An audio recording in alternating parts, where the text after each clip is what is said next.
Math 1314, Tyler Junior College, Section 2.2, more on functions and their graphs. Test for symmetry.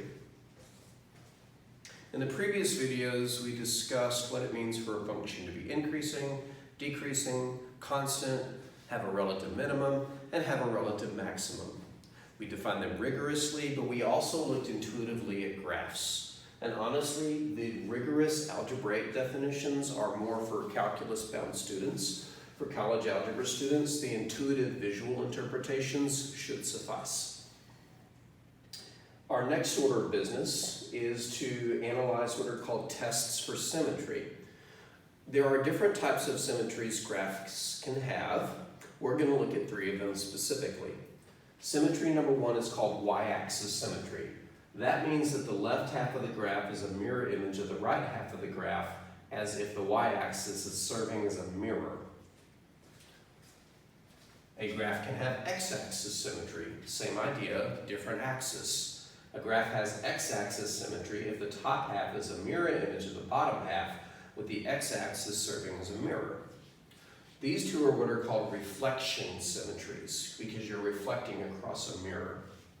However, origin symmetry is what's called a rotational symmetry.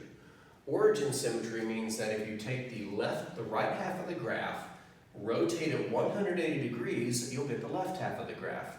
So imagine this being a record on a turntable, with the center being the center of the record. If we were to rotate this complete graph 180 degrees, it would match itself. Or look at this upside down and it's the same picture, not the same for these. If you looked at this upside down, it would be over there. If you looked at this upside down, it would be down here. But if you looked at this one upside down, it would be exactly the same if it were drawn perfectly. So we're going to try to figure out how to determine in advance if an equations graph has one of these symmetries. Because if we know in advance that a graph has a symmetry, then we only have to graph half of it and either reflect it across the y-axis, reflect it across the x-axis, or rotate it around the origin to pick up the other half. So it basically cuts the graphing work in half. So how can we predict if an equations graph has one of these symmetries? In order to do that, let's figure out, in terms of x's and y's, what makes one of these graphs have these symmetries. For example, let's focus on y-axis symmetry for a second. Let's pick a point right here on the right side. And let's say that its ordered pair is generic. When I say generic, I mean x comma y. What can you tell me about that point's mirror image over here in terms of its x's and y's relative to the other point's x's and y's? Do they have the same x's? Well, they can't. The one on the right is positive and the one on the left is negative. But because they're mirror images, their x's would just be opposites. So this mirror image point's x-coordinate would be negative x compared to this point's x-coordinate, x. But what about their y-coordinates? Since I reflected across the y-axis, I didn't change how far off the ground the point was, which means the mirror image's point has the same y-coordinate as the original. So what does this mean? This means if an ordered pair satisfies the equation, so does the same ordered pair, but with the opposite x. That means anytime x works, negative x also works. So we can turn that into a test. An equations graph has y-axis symmetry if replacing x with negative x preserves the equation. In the next video, we'll do some examples. Actually, let's do a real quick example now. I know an equation that has y-axis symmetry, y equals x squared. At some point soon, this is going to be one of our basic graphs that we just know. It's your standard parabola with a vertex at the origin opening upwards. This graph clearly has y-axis symmetry, but we could verify that without the graph as a means for helping to draw the graph if we didn't know it by performing the following test. The test for y-axis symmetry is to take the equation and replace the x with a negative x. So out goes the x, in goes the negative x. And then determine if it preserves the equation.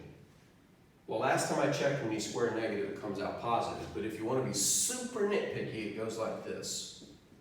Negative x is the same as negative 1 times x. When you square a product, you can square its factors. In other words, you can distribute the square. Negative 1 squared, x squared. Well, negative 1 squared is just 1, x squared is x squared, and 1 times x squared is x squared. Now, it's not necessary to be so algebraically specific to get from here to here. You can just look at this and say, well, the x gets squared, but so does the negative, and when the negative gets squared, it becomes positive and disappears. Changing the x to a negative x preserves the equation, which is why the graph of y equals x squared has y-axis symmetry. I'm not going to demonstrate these other two, I'll do it in the next video, but we will develop a technique. In terms of x's and y's, what makes a graph have x-axis symmetry? Well, let's pick a generic point on the top of the graph and label it x comma y, and draw some arrows to indicate how we got there, over x and up y. Now, let's take a look at its mirror image down here. What can we say about its coordinates relative to the original point's coordinates? Does it have the same x? Well, yes, because it went over the same amount. But does it have the same y? No.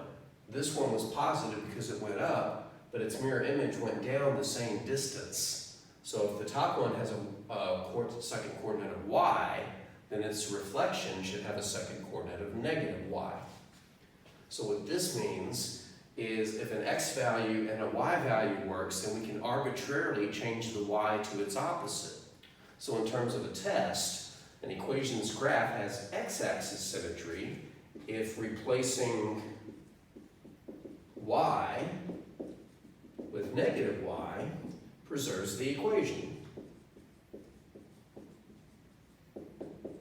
I'm not going to do an example of this one here. As mentioned again, I plan on doing it in the next video, as I was for that one, but I thought I would demonstrate the technique briefly. But what about origin symmetry? How does that work? Well, let's do the same thing. Let's pick a generic point over here. We'll pick what we think is its relative maximum. It is. But generically label it x comma y. So we go over and then up.